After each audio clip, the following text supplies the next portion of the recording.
I'm really proud to be here and proud to be part of this PRRS reduction program in Denmark. Actually, when Oliver said 30 years, it's probably closer to 35. Now you can already do the calculation on how old I might be, and you'll fail. I'm even older than that. However, a lot of the slides you will see here, and a lot of the information you will see here, is provided by Dr. Nikolai Weber, who is the project leader from the Food and Agricultural Council. And we share all the time the information between us and try to update it to get the latest information. It's a really exciting program, but to set the scene, I want to show you a little bit some figures on Danish swine production. It's not completely insignificant, even if we are a very small country. I think we probably have the highest density of pigs per capita in the country. So, first of all, what you notice here is we have about 1,000 sow herds in the country. There's about 3,000 grow finishing herds. So now we can already see it's mostly multi-site production. About 50% of the sow herds, they would have a nursery. The other half would have an off-site nursery. And you can also see that in average, a sow farm would deliver pigs to at least 3 finishing sites.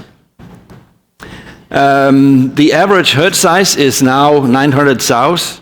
They're getting bigger and bigger, but or you could say a lot of producers, they are not growing the size of the single farms, but they are buying more and more farms. We have less and less producers. So we have a lot of producers now who owns 5, 6 sow sites, and a huge number, maybe 15 or 20 finishing sites. And they are trying to run this together. That is both making it easier and more tricky. It can make it easier, but it can also make it trickier if you don't understand what you're actually working with.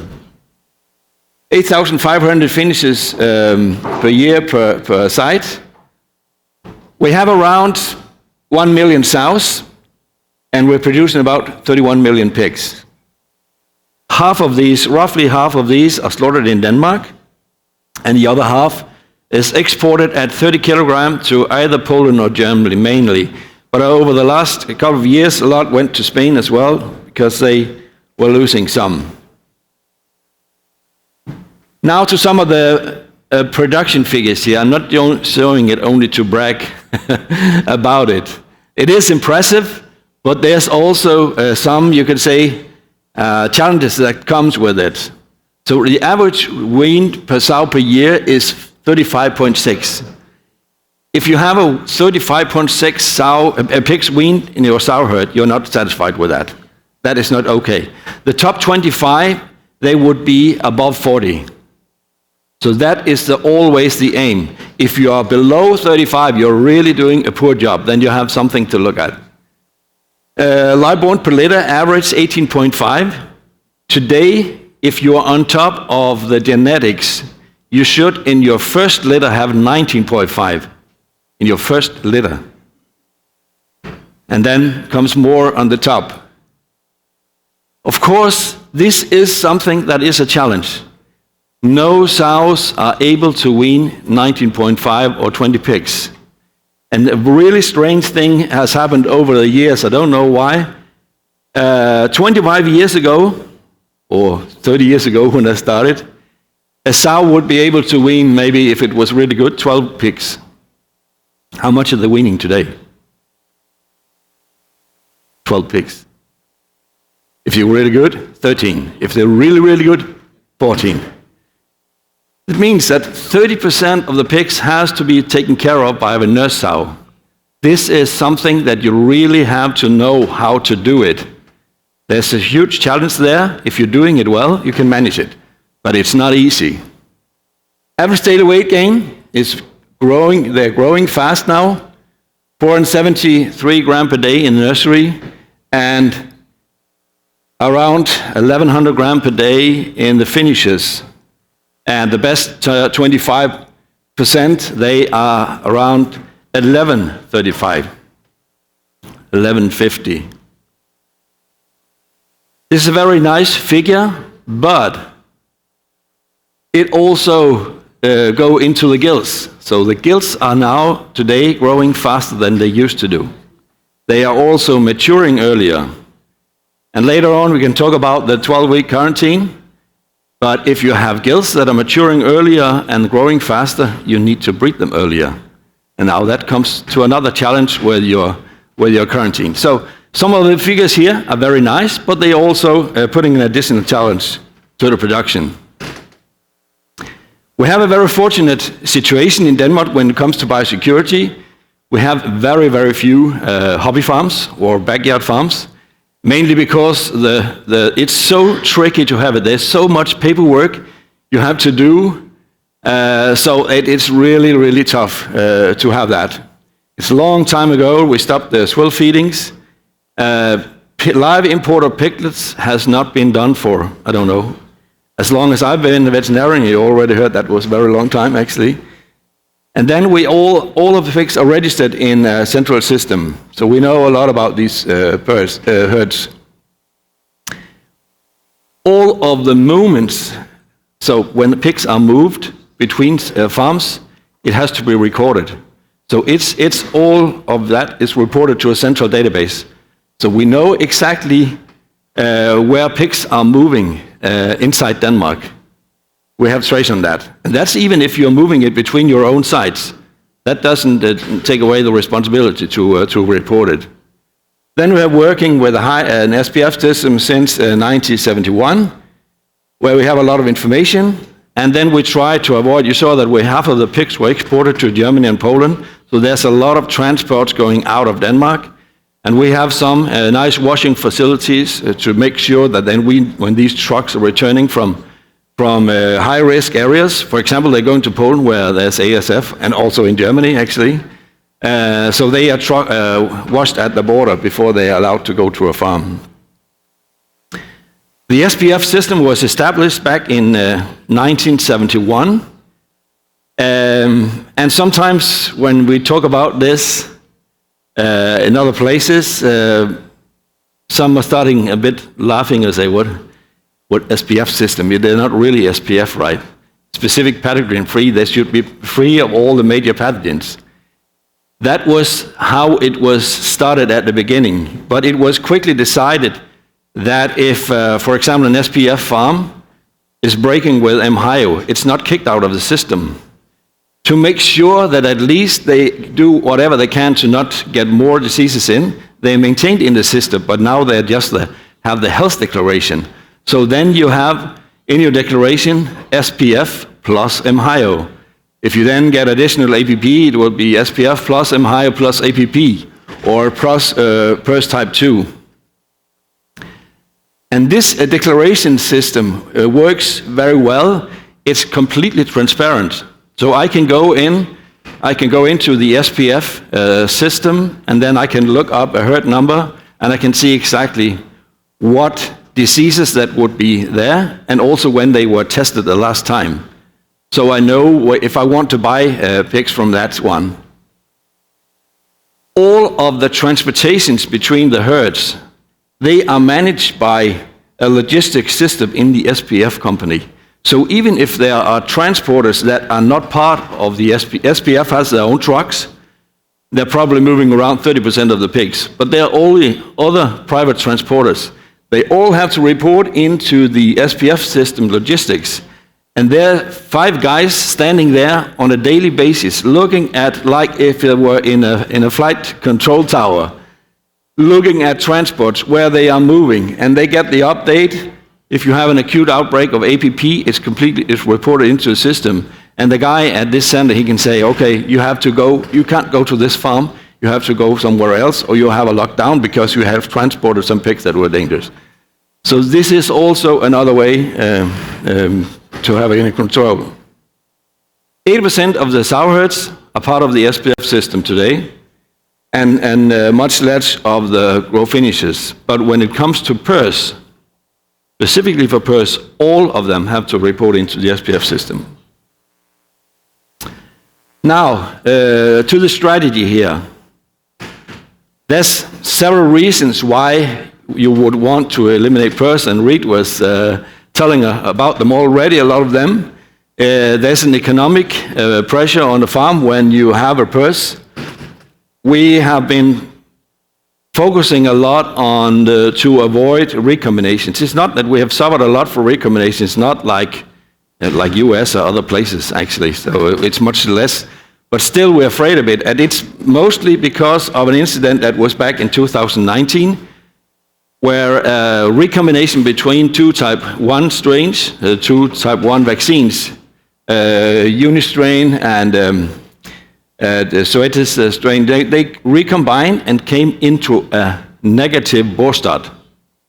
That was extremely unfortunate. 600 sow farms received semen from this Borstat over a month period, but as you can say, luckily, only 10% of them got infected from this strain.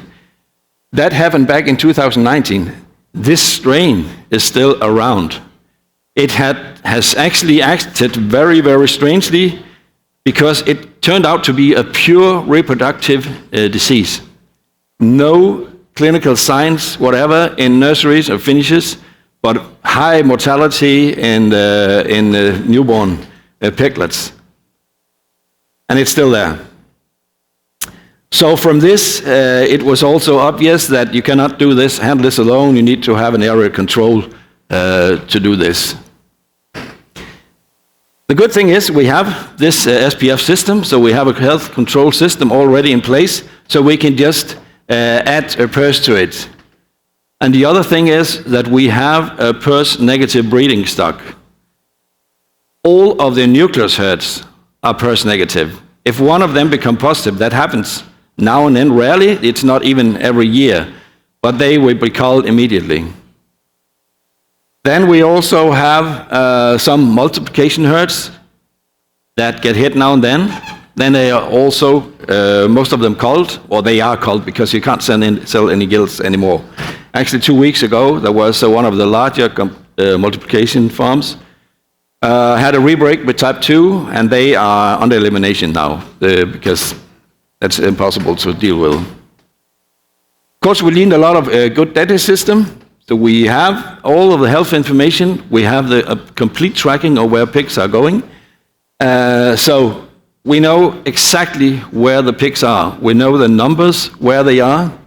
We know the health status, as well as you can know it when you're not testing every day. You could say you only know the latest information.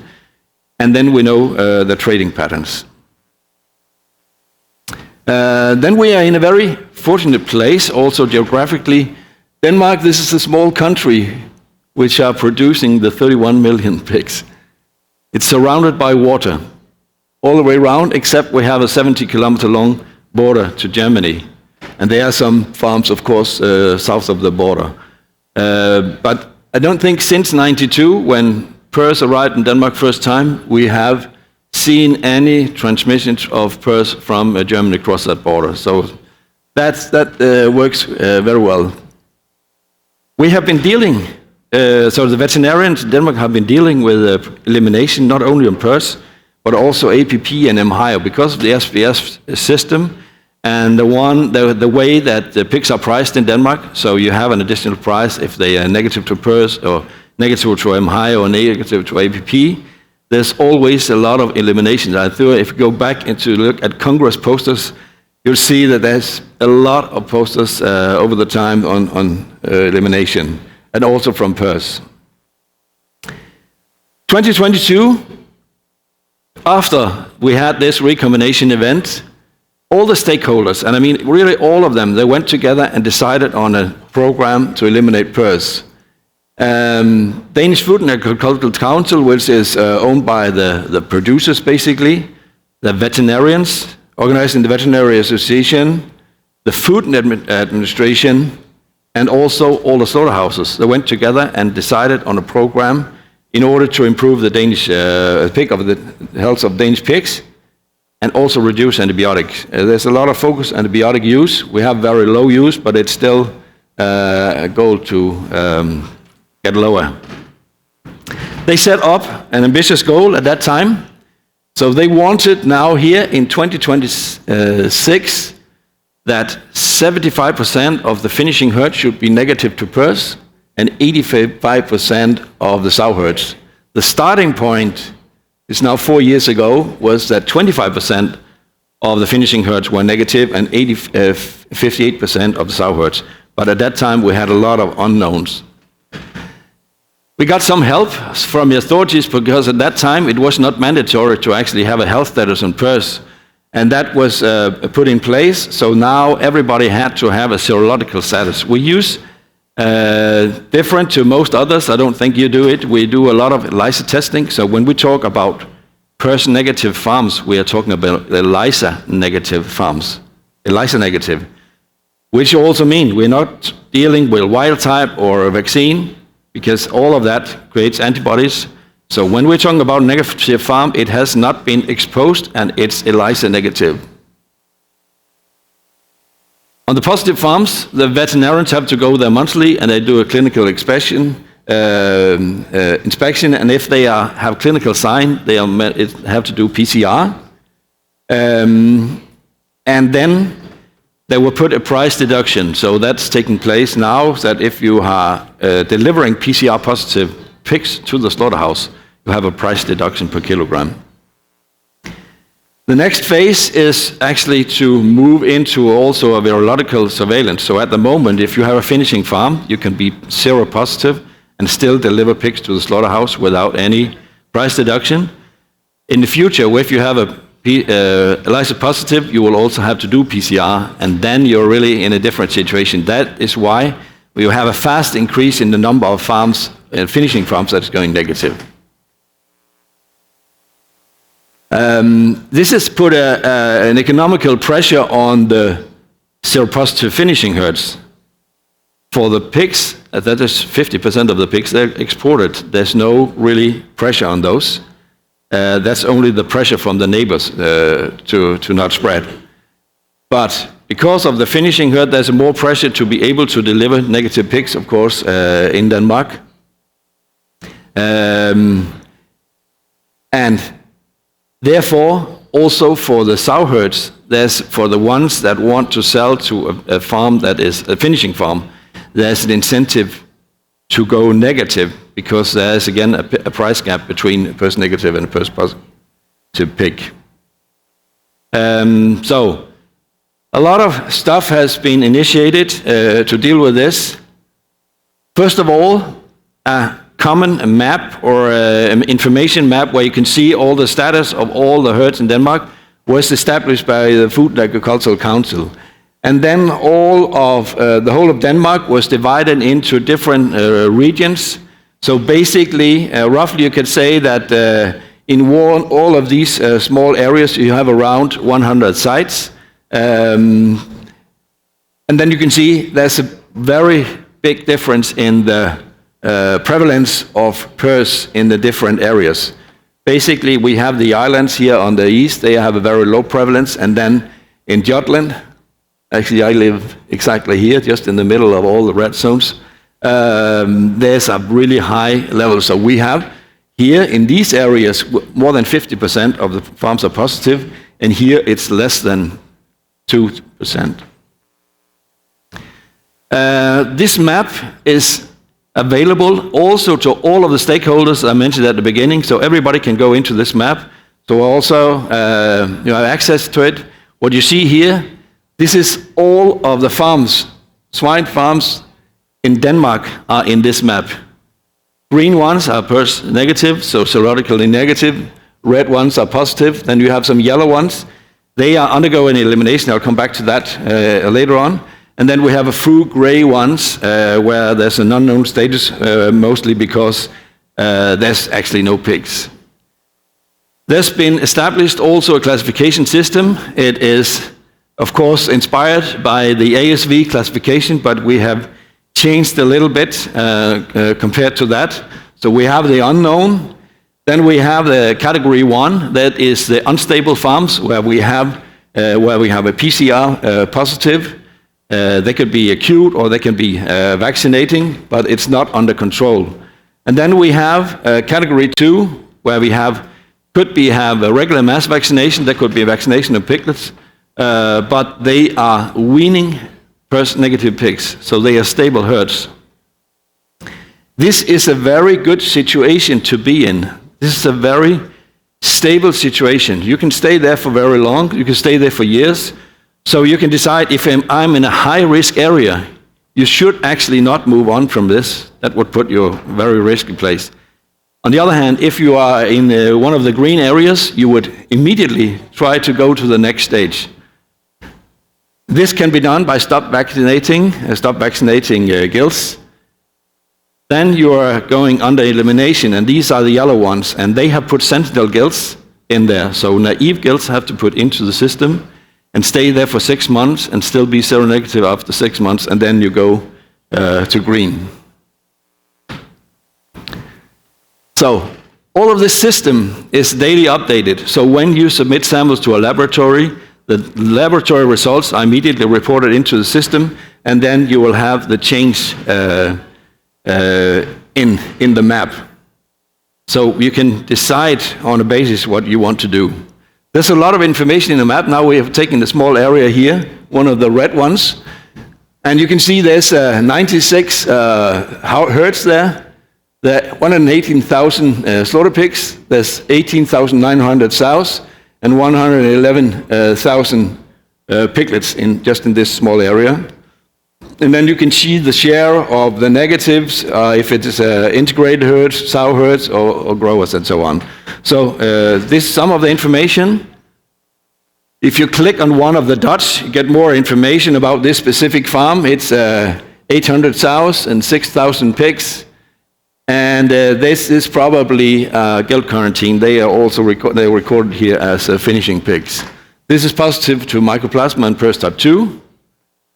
And then the movements, you can go into database and then you can see the movements. So you can see that in this case, for example, pigs were moved from a green farm to a positive farm here. So green and so on. You can follow where pigs are going, where the origin of the pigs, and also where they were moving. And of course, when you have a green area here, we don't want to have positive pigs move there. So some people are sitting there watching if somebody is doing something stupid. So where are we at the moment? This was the starting point back in 2022. 31% of the herds were negative, but 53% had unknown status, so we actually didn't really know where we were. 1 year later, or here, you can see now we got more information, so the unknowns were gone.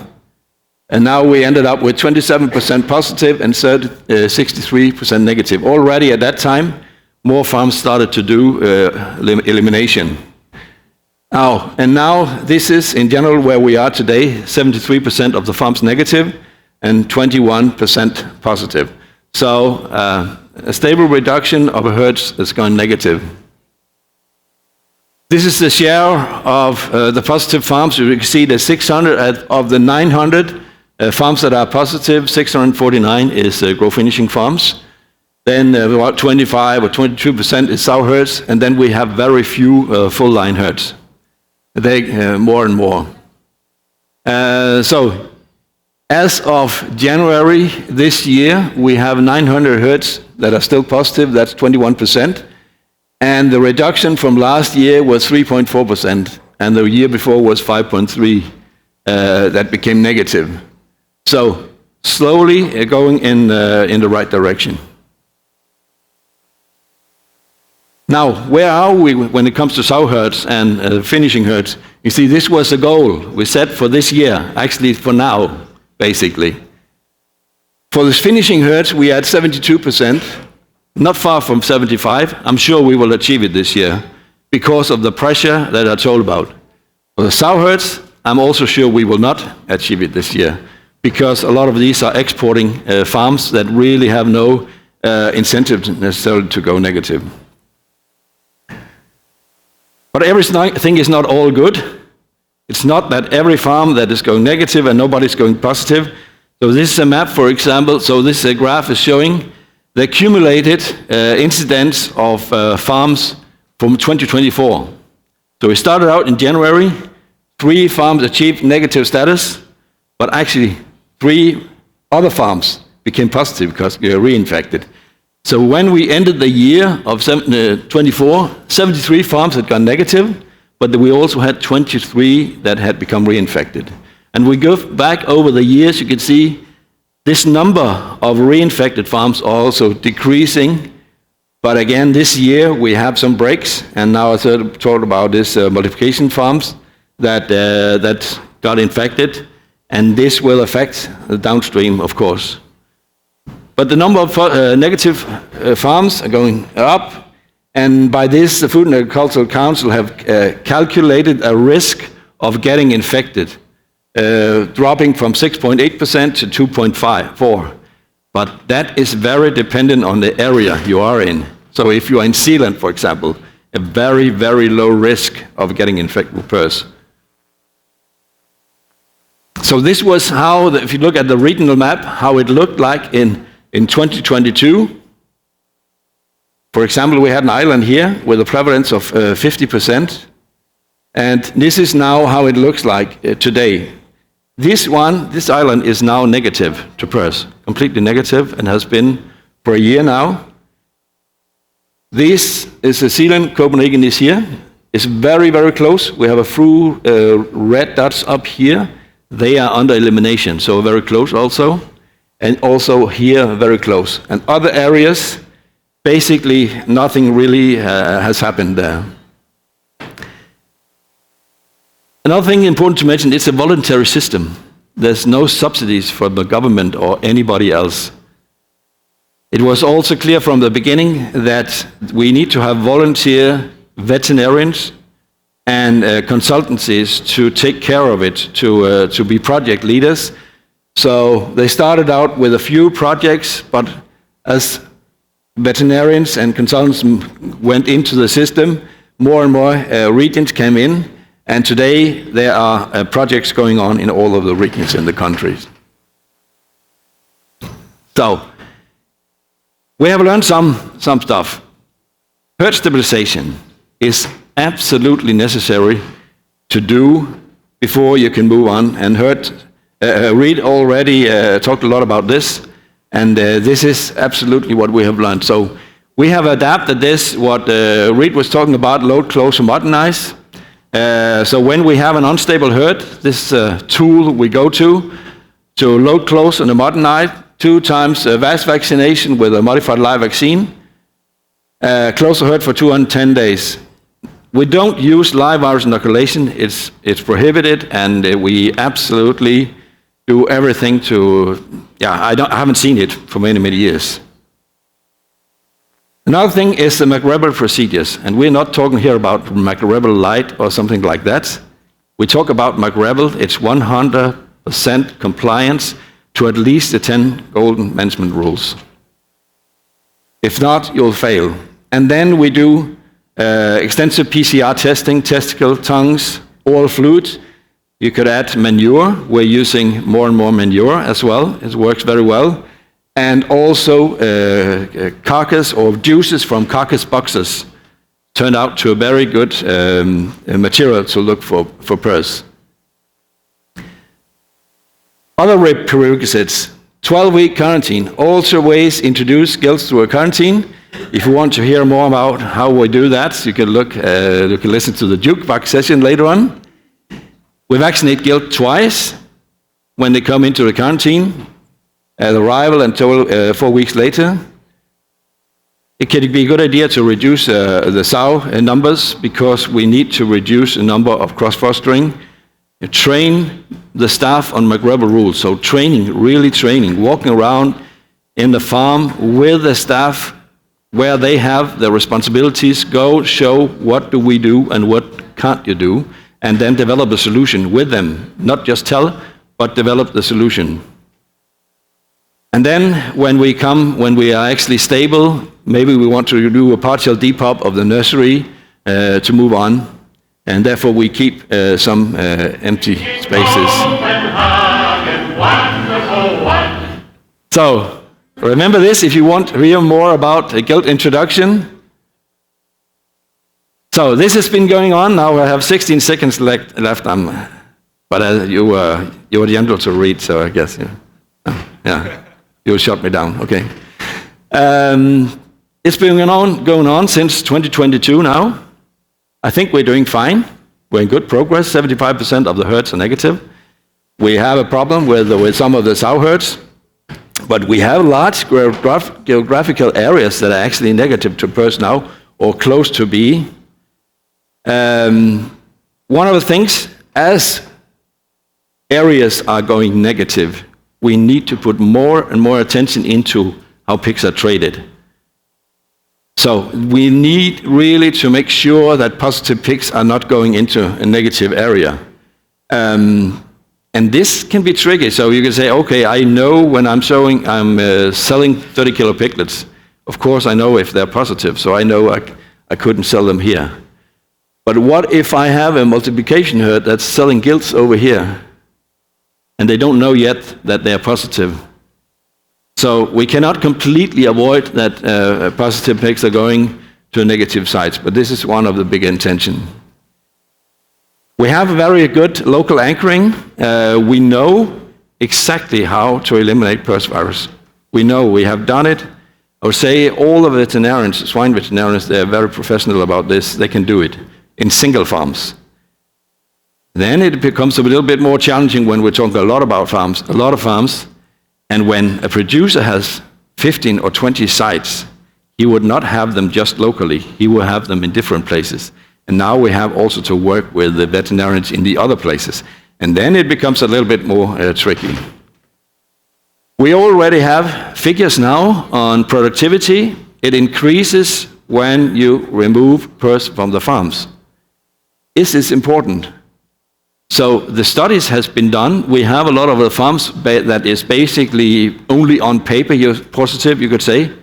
They're antibodies, but they are completely stable. They are also in this group of farms that were tested. They still have a higher productivity than, so the negative still have a higher productivity. We also shown that the negative farms have a less use of antibiotics. That's very clear.